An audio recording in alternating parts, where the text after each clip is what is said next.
if you're president, what's the biggest policy difference for the people of California? And what would the nature of your relationship be with the leaders of California who you're calling scum? How do you get that? Well, I would have a great relationship with them. And what you have to do is start all over again. You cannot have these policies of high taxation. You can't have these policies of politics where you go after your politicians. You have to have an honest voting system because, you know, you don't have an honest voting system. They send out millions and millions of ballots. They go all over the place. Some people get 2, 3, 4, 5. You have a very dishonest system over here. If I ran with an honest vote counter in California, I would win California. But the votes are not counted honestly. It's a very dishonest system that you have in California. And I'd make it business friendly. Right now, it's business unfriendly. Look, Elon Musk is a friend of mine. He endorsed me very powerfully. He endorses me every time he speaks. He really wants to see us win because he knows we can do a great job and turn it around. He left California. I said to him, Elon, did anybody ever call you? It's a big company. He moved to Texas. A lot of people moving to Texas. Great state. Excellent governor, an excellent lieutenant governor. Great people. They love entrepreneurs. They love the people that live there. They want to keep their taxes low. Taxes are way too high here. But I said to Elon, so you have a big company and you're moving it to Texas from California. Did anybody call you, like the governor, to try and get you to stay? No. Did anybody see you, write a letter, do anything to try and keep you to stay? You have thousands of jobs. He said, nobody ever called. There'd be so many things you could do. This would be the easiest place to turn around if they knew what to do. Look at it. I mean, look at the weather. We're standing out here on the Pacific Ocean in the most beautiful weather. A lot of states don't have weather like this. They don't have Pacific Oceans. So it's many things you could do, but you start with lowering taxes and making it friendly. But think of it, Elon Musk, a great guy, brilliant guy, big company, lots of jobs, leaving. Nobody even calls him to try and get him to stay. I would have been on him. I would have said, let's have lunch, let's have dinner, and then let's have breakfast the following morning, right? I would have tried to talk him out of it. Yeah, go ahead, please. What value do you feel that Laura Loomer brings to you? And has nobody told you about the conspiracy theories that she is promoting? No, I don't know that much about it. No, I don't. I know she's a big fan of the campaign, but I really don't know. I would say that, well, she brings a spirit to us that a lot of people have. We have very spirited people. And in all fairness to her, she hates seeing what's happened to the country, I guess. I mean, she hates seeing what's happened to the country. So do I. It's very sad. It's very sad when I have to stand out here on my property and say how bad California is. Did you have another one? Mr. President, getting back to some questions that matter to the people of California. There are a lot of folks here who feel like they are forgotten men and women. The state government doesn't seem to care, but you are coordinating with the local mayor. What can you do to help this community either now or when you get elected? Well, we're going to help them, and I told John, the local mayor, but I told John we're going to help him with his slide problem. You know, there are ways of fixing that. We discussed it. He knows better than anybody. And he needs help from the federal government. He needs help from the state government. And it's a very wealthy area. But you also have people living here that are elderly and have fixed incomes and have houses that are going to be, you know, shoved into the Pacific Ocean if something's not done. And he wants it taken care of. He's a great mayor. He wants it taken care of. He wants nothing for himself. He just wants to help these people. And John, I think you said you have about 600 houses on the site that's sliding.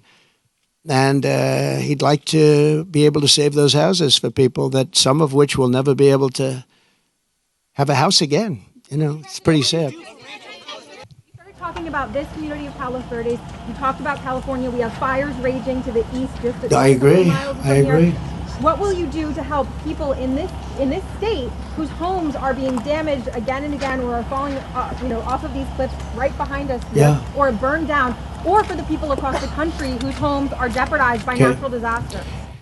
This is my favorite question of the day. You're asking me what would I do for, let's talk California first. Is that okay? Do you mind?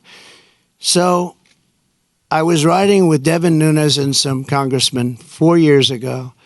I was riding up north in California, and I looked at these fields. They were massive. I was telling John, right? It's my favorite question. I love that somebody would ask me this question, and I never told you to do it, right? Who are you with?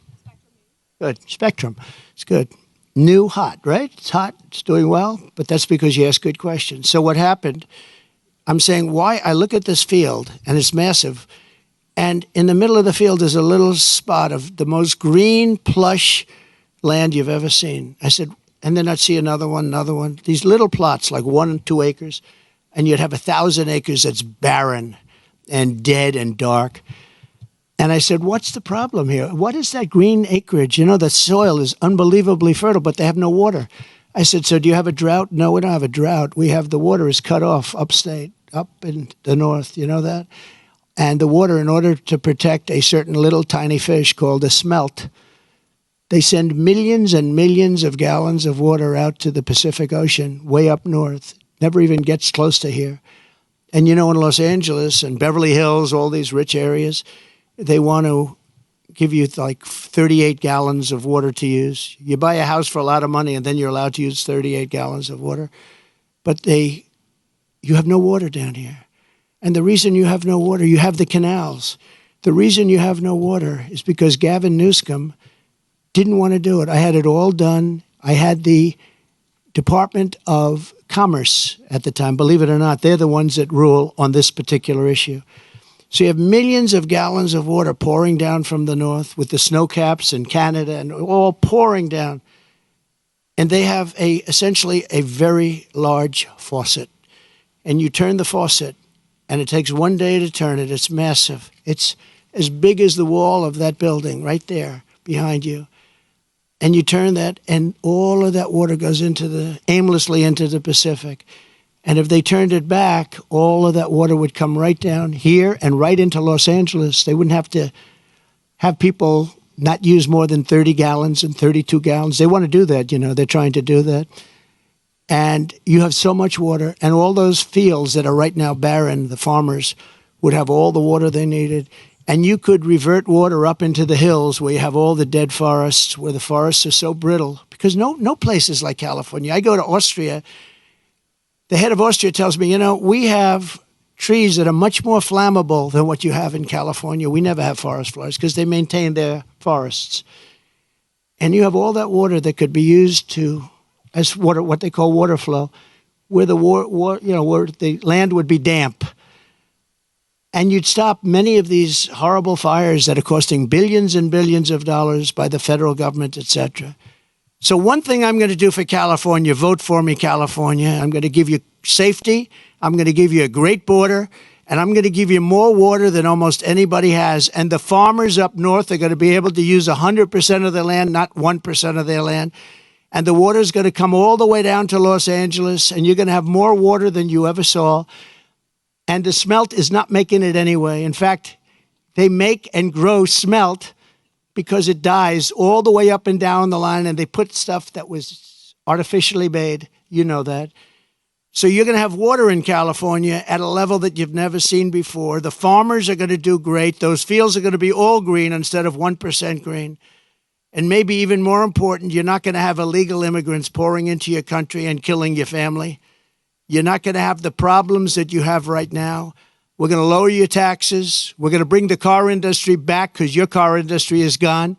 We're bringing it back to Detroit at levels that you'll never see again. We'll bring it back to better than it was 30 years ago. But with this group, everything is dead. The automobile industry is dead.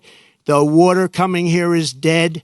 And Gavin Newsom is going to sign those papers. And if he doesn't sign those papers, we won't give him money to put out all his fires.